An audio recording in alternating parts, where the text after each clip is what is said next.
जय जिनेन्द्र। आज हम श्री कृष्ण के छोटे भाई गजकुमार की कहानी सुनेंगे। श्री कृष्ण और गजकुमार दो भाई थे। उन दोनों में बहुत प्रेम था। गजकुमार अत्यंत सुंदर थे। जब वे बड़े हुए तो उनकी सगाई बहुत सी सुंदर सुंदर राजकन्याओं से हुई। श्री कृष्ण ने गजकुमार के विवाह के लिए सोमा सेठ की बेटी को भी चुना।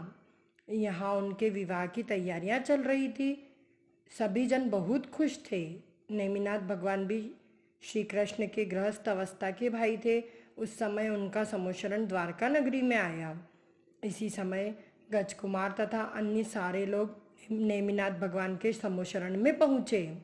गजकुमार और श्री कृष्ण दोनों भी 12 सभाओं में से मनुष्य की सभा में बैठकर नेमिनाथ भगवान का उपदेश सुनने लगे।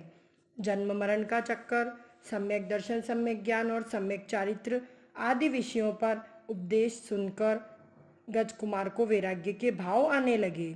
अपने माता पिता, राजपाट और राजकन्याओं को छोड़ नेमिनाथ भगवान से दीक्षा लेने की सोची। सभी जगह यह बात फैल गई।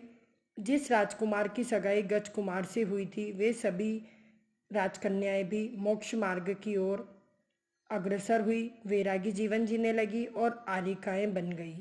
सोमा सेठ की कन्या ने आरिका दीक्षा लेने के कारण सोमा सेठ बड़े दुखी हुए। वे सोचने लगे कि कहाँ मेरी बेटी राजकुमारी गजकुमार की वजह से आरिका बन जंगलों में रह रही है। एक दिन गजकुमार रात को ध्यान में मग्न थे।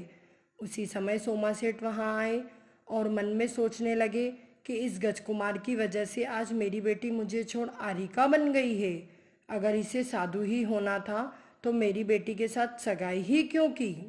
तो गुस्से में सोमा सेठ गजकुमार मुनि के सिर पर मिट्टी बांध उस पर अग्नि जला देते हैं।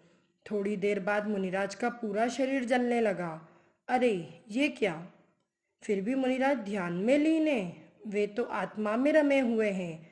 गजकुमार मुनि विचार करते हैं, शरीर और आत्मा दोनों भिन्न हैं। मेरी आत्मा तो चैतन्यमय है, मैं शुद्ध आत्मा हूँ।